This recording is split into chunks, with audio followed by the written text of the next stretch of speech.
பொன்னியின் செல்வன் பாகம் 5 40ஆம் அத்தியாயம். நான் கொன்றேன். திருவாலங்காட்டுச் செப்பேடுகளில் சோழ வம்சாவளியை விவரிக்கும்போது, வானுலகை பார்க்கும் ஆசையினால் ஆதித்தன் அஸ்தமனத்தை அடைந்தான், உலகில் கலி என்னும் காரிருள் சூழ்ந்தது என்று கூறப்பட்டிருக்கிறது.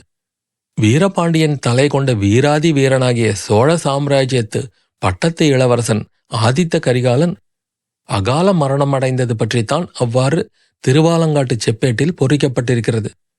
ஆதித்த கரிகாலன் மரணமுற்று கிடந்த கடம்பூர் அரண்மனையின் அறையில் அப்போது உண்மையாகவே காரிருள் சூழ்ந்திருந்தது. காளாமுக தோற்றம் கொண்டவனால் கழுத்து நெறிபட்டு தரையில் தடால் என்று தள்ளப்பட்ட வல்லவராயனுடைய உள்ளத்திலும் அவ்வாறே சிறிது நேரம் இருள் குடிகொண்டிருந்தது. கொஞ்சம் கொஞ்சமாக அந்த உள்ளத்தில் ஒளி தோன்றிய போது நினைவு வரத் தொடங்கியது. அவன் கண்களும் விழித்தன. ஆனால் அவனைச் சுற்றிலும் சூழ்ந்திருந்த இருளின் காரணத்தினால் அவனுடைய கண்ணுக்கு எதுவும் புலனாகவில்லை. ஆதலின் அவன் எங்கே இருக்கிறான், என்ன நிலைமையில் இருக்கிறான் என்பதும் அவன் உள்ளத்தில் புலப்படவில்லை. மண்டை வலித்து கொண்டிருந்த உணர்ச்சி முதலில் ஏற்பட்டது. கழுத்து நெறிப்பட்ட இடத்திலும் வலி தோன்றியது. மூச்சு விடுவதற்கு திணற வேண்டியிருந்ததை அறிந்தான். அந்த மண்டை வலி எப்படி வந்தது? இந்த கழுத்து வலி எதனால் ஏற்பட்டது? மூச்சு விடுவதற்கு ஏன் கஷ்டமாயிருக்கிறது? ஆஹா, அந்த காளாமுகன்! அவனை தான் கண்டது உண்மையா? அவன் தன் கழுத்தை நெறித்து கொல்ல முயன்றது உண்மையா? எதற்காக கழுத்தை நெறித்தான்? தான் சத்தம் போடுவதை தடுப்பதற்காகவா? தன்னை அப்பால் நகரவொட்டாமல் தடுப்பதற்காகவா? ஏன் ஏன்? அவனுடைய இரும்பு பிடியை மீறிக்கொண்டு தான் போக விரும்பியது எங்கே? ஆஹா, நினைவு வருகிறது. ஆதித்த கரிகாலரிடம் போவதற்காக. ஐயோ, அவர் கதி என்ன ஆயிற்று? நந்தினி என்ன ஆனாள்? ரவிதாசன் என்ன செய்தான்? தன்னை தடுக்க பார்த்து தரையில் தள்ளிய காளாமுகன் பிறகு என்ன செய்திருப்பான்? தான் இப்போது இருப்பது எங்கே? பாதாளச் சிறையிலா, சுரங்கப்பாதையிலா? கண்விழிகள் பிதுங்கும்படியாக வந்தியத்தேவன் சுற்றுமுற்றும் உற்று பார்த்தான். ஒன்றுமே தெரியவில்லை.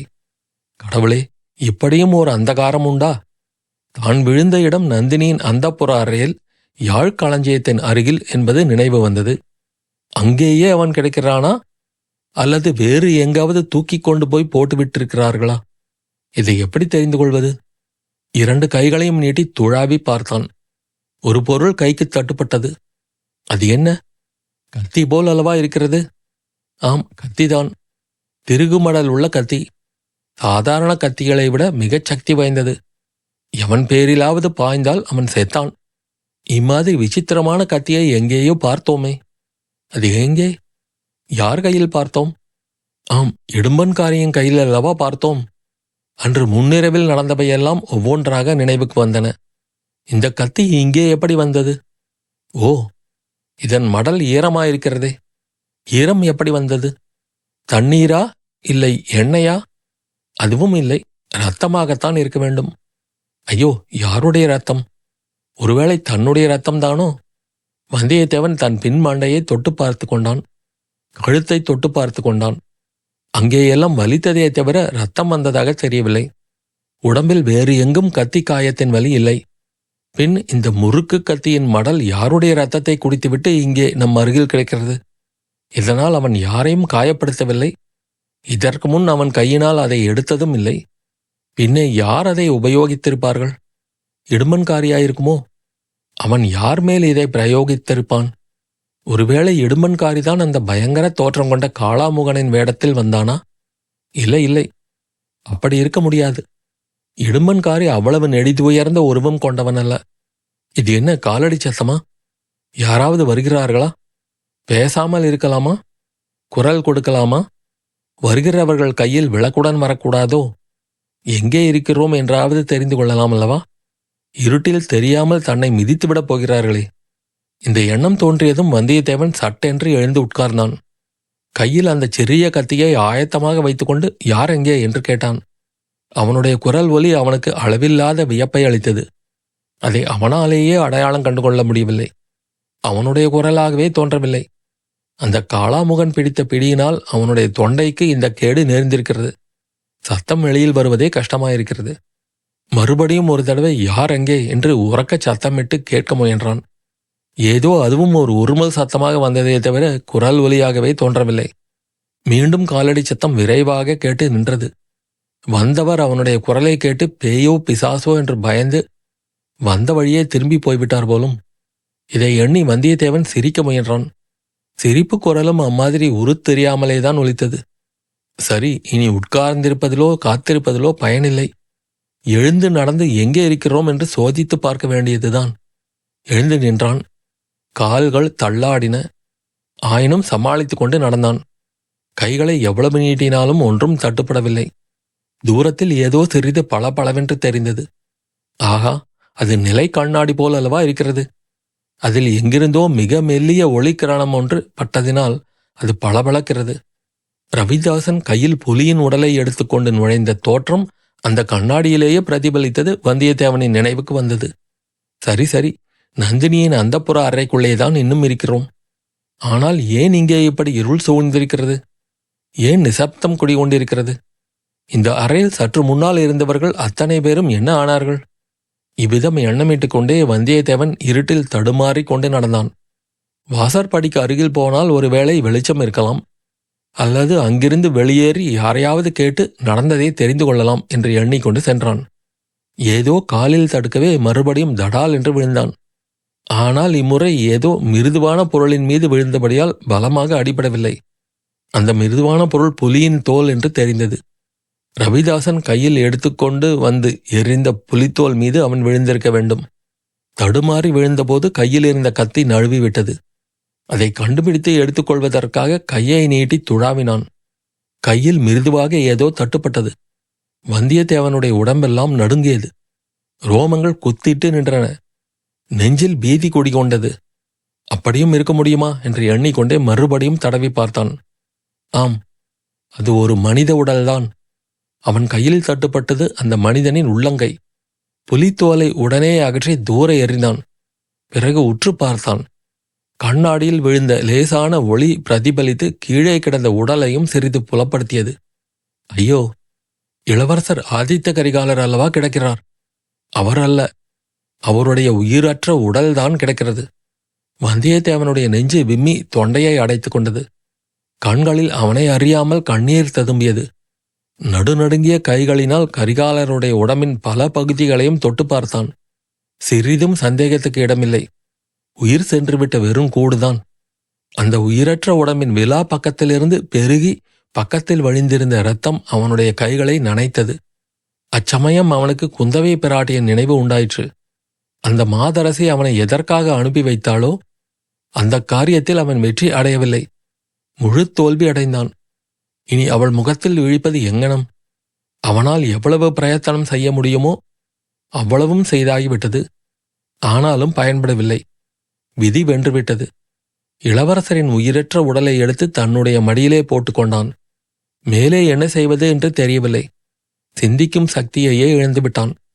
சத்தம் போட்டு அலறுவதற்கு தொண்டையிலும் சக்தி இல்லாமல் போய்விட்டது. இளவரசர் இறந்துவிட்டார். ஒப்புக்கொண்ட காரியத்தில் நாம் வெற்றி பெறவில்லை. குந்தவையின் முகத்தில் இனி விழிக்க முடியாது என்னும் இந்த எண்ணங்களே திரும்பத் திரும்ப அவன் மனத்தில் வந்து கொண்டிருந்தன. இவ்வாறு எண்ணிக்கொண்டு அவன் எத்தனை நேரம் அங்கேயே உட்கார்ந்திருந்தான் என்பது அவனுக்கே தெரியாது. தீவர்த்தி வெளிச்சத்துடன் மனிதர்கள் சிலர் அந்த அறையை நெருங்கி வருகிறார்கள் என்பதை கண்ட பிறகுதான் அவனுக்கு ஓரளவு சுயநினைவு வந்தது.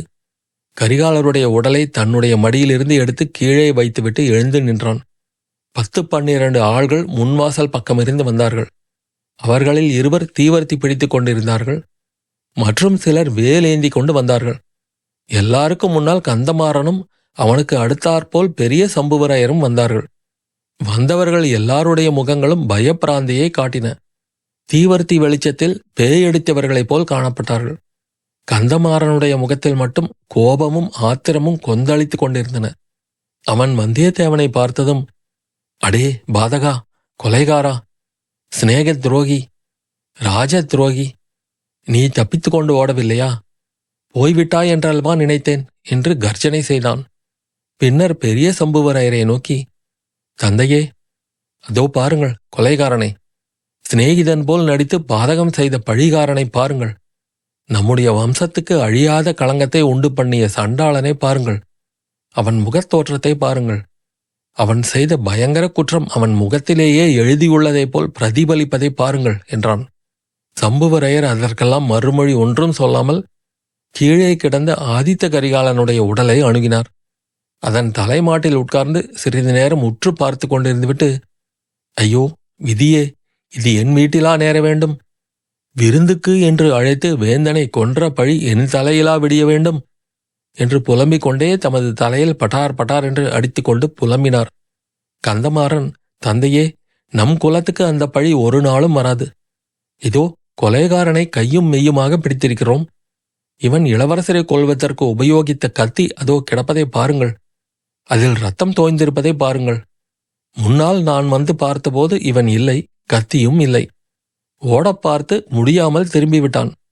ஒருவேளை இளவரசர் உடம்பில் உயிர் ஒட்டிக் கொண்டிருக்கிறதோ என்று பார்க்க வந்தான் போலும். கத்தியால் குத்தியது போதாது என்று தொண்டையை திருகிவிட்டு போக வந்தான் போலும். தந்தையே, இப்பேற்பட்ட மகாபாதகனுக்கு, சதிகார துரோகிக்கு என்ன தண்டனை கொடுப்பது? எது கொடுத்தாலும் போதாதே என்று கந்தமாறன் பேசிக்கொண்டே போனான். வந்தியத்தேவன் ஏற்கனவே தொண்டை நெறிந்து பேச முடியாதவனாயிருந்தான். கந்தமாறனுடைய வார்த்தைகள் அவனை திக்பிரமை கொள்ளச் செய்தன. தன்னை பிறர் கொலைகாரனாக கருதக்கூடிய நிலையில் தான் இருப்பது அப்போதுதான் அவனுக்கு தெரிய வந்தது. இளவரசனை குத்திக் கொன்ற குற்றத்தை அல்லவா இந்த கந்தமாறன் தன் மீது சுமத்துகிறான். முன்னே இவன் முதுகில் நான் கத்தியால் குத்தியதாக சொன்னான். இப்போது இளவரசரை நான் கொன்றுவிட்டதாகவே சொல்கிறான். நம் நிலை அப்படி இருக்கிறது. ஆஹா, அந்த பழுவூர் மோகினி, அழகே வடிவான விஷப்பாம்பு, இதற்காகவே திட்டமிட்டிருந்தாள் போலும். இதற்காகவே தன்னை சில முறை காப்பாற்றினாள் போலும். குந்தவை பிராட்டியின் பேரில் இவளுக்கு உள்ள குரோதத்தை இவ்விதம் தீர்த்து கொண்டாள். ஆஹா, அந்த சௌந்தரிய வடிவம் கொண்ட பெண் பேய் எங்கே? எப்படி தப்பித்தாள்? காரியம் முடிந்ததும் மந்திரவாதி ரவிதாசன் முதலியவர்களோடு சுரங்க வழியில் தப்பி ஓடிவிட்டாள் போலும். இவ்வாறு எண்ணமிட்ட வந்தியத்தேவன் சிந்தனை சட்டென்று இன்னொரு பக்கம் திரும்பியது. ஆதித்த கரிகாலரை தான் கொல்லவில்லை என்பது நிச்சயம். ஆனால் வேறு யார் கொன்றிருப்பார்கள்? நந்தினியா, அல்லது ரவிதாசனா, அல்லது காளாமுகனா? ஒருவேளை தான் நினைவு மறக்கும் தருவாயில் ஒரு கணம் தோன்றி மறைந்த மணிமேகலையாகத்தான் இருக்குமோ? அல்லது இந்த முறுக்கு கத்தியை எடுத்து வந்தவனான இடும்பன்காரியாக இருக்குமோ? ஒரு கால் கந்தமாறனே தான் நந்தினி மேல் கொண்ட மோகத்தினால் இந்த படுபாதகத்தை செய்துவிட்டு நம் பேரில் பழியை போடுகிறானா? அல்லது நந்தினி சொல்லிய அதிசயமான ரகசியத்தை கேட்டுவிட்டு தன்னைத்தானே நொந்து கொண்ட ஆதித்த கரிகாலர் தற்கொலை செய்து கொண்டு இறந்தாரா? கந்தமாறன் தன் பக்கத்தில் நின்ற ஆட்களை பார்த்து, தடியர்களே, ஏன் சும்மா நிற்கிறீர்கள்? இந்த கொலைகாரனை பிடித்து கட்டுங்கள் என்று கத்தியதும் தான் வந்தியத்தேவனுக்கு தனது இக்கட்டான நிலைமை மறுபடியும் ஞாபகத்துக்கு வந்தது. கந்தமாறனை அவன் இரக்கமும் துயரமும் ததும்பிய கண்களினால் பார்த்தான். ஒரு பெரு முயற்சி செய்து தொண்டையில் ஜீவனை தருவித்து கொண்டு, கந்தமாறா, இது என்ன? நான் இத்தகைய கொடுஞ்செயலை செய்திருப்பேன் என்று நீ நம்புகிறாயா? எதற்காக நான் செய்ய வேண்டும்? எனக்கு என்ன லாபம் இதனால்? நண்பா என்பதற்குள் கந்தமாறன், சீச்சி, நான் உன் நண்பன் அல்ல. அவ்விதம் கூறிய உன் நாவை அறுக்க வேண்டும். உனக்கு என்ன லாபம் என்றா கேட்கிறாய்? ஏன் லாபமில்லை? நந்தினியின் கடைக்கண் கடாட்சத்தை பெறலாம் என்ற ஆசைதானே? அடே, அந்த பழுவூர் மோகினி இப்போது எங்கே என்றான். கந்தமாறா, உண்மையில் எனக்கு தெரியாது. நான் இங்கே நினைவிழந்து கிடந்தேன். நீங்கள் வருவதற்கு சற்று முன்புதான் நினைவு பெற்றேன். நந்தினி என்ன ஆனாள் என்று எனக்கு தெரியாது. ஒருவேளை சுரங்கப்பாதை வழியாக வெளியேறி இருக்கலாம். வேட்டை மண்டபத்தில் அவளுடைய ஆட்கள், வீரபாண்டியனுடைய ஆபத்துதவிகள் 4 பேர் காத்திருக்கிறார்கள். அவர்களுடன் நந்தினி போயிருக்கலாம். கந்தமாறன், ஓஹோ, உன்னையும் ஏமாற்றிவிட்டு போய்விட்டாளாக்கும். ஆனால் உனக்கு ஒன்றும் தெரியாது என்று சாதிக்க வேண்டாம். அதை யார் நம்புவார்கள்? நீ அவளுடைய மோக வலையில் விழுந்திருந்தாய். காலால் இட்ட காரியத்தை தலையினாலே முடிப்பதற்கு தயாராயிருந்தாய் என்பது எனக்கு தெரியாதா? ஆதித்த கரிகாலரே சொல்லியிருக்கிறார். நந்தினியும் அவரிடத்தில் உன்னை பற்றிய உண்மையை சொல்லியிருக்கிறாள். அவள் தூண்டியோ அவளுக்கு திருப்தி தரும் என்று நினைத்தோ நீ இந்த கொலை பாதகத்தை செய்துவிட்டாய். உன்னுடைய முகத்தில் விழித்தாலும் பாவம் என்றான். கந்தமாறா, சத்தியமாகச் சொல்கிறேன், நான் இளவரசரை கொல்லவில்லை. அவர் உயிரை காப்பாற்றும் பொறுப்பை பழையாறை இளைய பிராட்டியிடம் நான் ஏற்றுக்கொண்டு வந்தேன். இவ்விதம் சொல்லித்தான் இளவரசரை ஏமாற்றினாய். பிறகு வஞ்சகம் செய்து குத்திக் கொன்றாய். இல்லாவிட்டால் இந்த அறைக்குள் எப்படி வந்து சேர்ந்தாய்? எதற்காக வந்தாய்? கந்தமாறா, இளவரசருக்கு ஆபத்து வரப்போவதை அறிந்து அவரை பாதுகாக்க வந்தேன். அந்த முயற்சியில் தோற்றுப்போனேன். ஆனால் அது என் குற்றமில்லை. உன் தங்கை மணிமேகலையை வேண்டுமானால் கேட்டுப்பார். அவள்தான் என்னை... சீச்சி, என் தங்கையை பற்றி பேசாதே. அவள் பெயரையே சொல்லாதே, ஜாக்கிரதை. இனி அவள் பேச்சை எடுத்தால் தெரியுமா, உன் கழுத்தை பிடித்து நெறித்து இப்பொழுதே கொன்றுவிடுவேன். இவ்விதம் கூறிவிட்டு கந்தமாறன் வந்தியத்தேவன் மீது பாய்ந்து அவன் மார்பையும் தோள்களையும் சேர்த்து பிணைத்திருந்த கயிறுகளை பிடித்து ஒரு குலுக்கு குலுக்கினான். பின்னர் கீழே ஆதித்த கரிகாலன் உடலுக்கு அருகில் உட்கார்ந்து வேதனையில் ஆழ்ந்திருந்த சம்புவரையரை பார்த்து, தந்தையே, இவனை என்ன செய்கிறது என்று சொல்லுங்கள். நம் குலத்துக்கு அழியா அபகீர்த்தியை உண்டு பண்ணிய இந்த கொலை பாதகனை என்ன செய்கிறது என்று சொல்லுங்கள். தாங்கள் அனுமதி கொடுத்தால் இவனை இந்த நிமிடமே கண்ட துண்டமாக்கி போடுகிறேன். தந்தையே, சொல்லுங்கள் என்று கத்தினான். கரிகாலனுடைய உடலை தடவி பார்த்து கொண்டு பிரமை பிடித்தவர் போல் உட்கார்ந்திருந்த சம்புவரையர் கந்தமாறனுடைய கூச்சலை கேட்டு அண்ணாந்து பார்த்தார். அவருடைய பார்வை கந்தமாறனுக்கு அப்பால் சென்றது. அந்த அறையிலே இருந்த கட்டில் திரைச்சீலை அசைந்ததை கண்டார். மறுகணம் அத்திரைச்சீலையை விலக்கிக் கொண்டு ஓர் உருவம் வெளிப்படுவதை பார்த்தார். கண்களில் நீர் ததும்பியிருந்த காரணத்தினால் திரைச்சீலையிலிருந்து வெளிப்பட்டு வந்தது யார் என்பதை அவர் உடனே தெரிந்து கொள்ளவில்லை. இன்னும் சிறிது அருகில் அந்த உருவம் வந்ததை கண்டதும் அவள் தனது செல்வக்குமாரி மணிமேகலை என்பதை அறிந்து கொண்டார். அதனால் அவருக்கு ஏற்பட்ட வியப்பும் அருவருப்பும் வேதனையுடன் கலந்து முகத்தில் தோன்றின. மணிமேகலை, நீ எப்படி இங்கே வந்தாய் என்று அவர் கேட்ட வார்த்தைகள் கந்தமாறனையும் திரும்பி பார்க்கும்படி செய்தன. அப்பா, நான் இங்கேயேதான் இருந்தேன். அவரை ஒன்றும் செய்ய வேண்டாம் என்று அண்ணனுக்கு சொல்லுங்கள். அவர் பேரில் குற்றம் ஒன்றுமில்லை என்றாள். கந்தமாறன், அப்பா, பார்த்தீர்களா, இந்த பாதகன் எப்படி என் தங்கையின் மனத்தை கெடுத்திருக்கிறான். பார்த்தீர்களா, இவன் பேரில் குற்றம் ஒன்றுமே இல்லையாம் என்று சீறிக்கொண்டே சிரித்தான். ஆம் அண்ணா, நிச்சயமாக இவர் பேரில் குற்றம் ஒன்றுமில்லை என்று மணிமேகலை உறுதியாக கூறினாள். கந்தமாறனை ஒரு பக்கம் ஆத்திரமும் இன்னொரு பக்கம் வெட்கமும் சேர்ந்து பிடுங்கித் தின்றன. தங்காய், வாயை மூடிக்கொள். உன்னை யார் இங்கே அழைத்தார்கள்? நீ இங்கே வந்திருக்கவே கூடாது. உன் புத்தி சுவாதீனத்தில் இல்லை. உடனே முன்கட்டுக்குப் போ. மற்ற பெண்கள் உள்ள இடத்துக்கு போ என்று கத்தினான் கந்தமாறன். இல்லை அண்ணா, என் புத்தி சுவாதீனத்திலேதான் இருக்கிறது. உன் புத்தி தான் கலங்கிப் போயிருக்கிறது.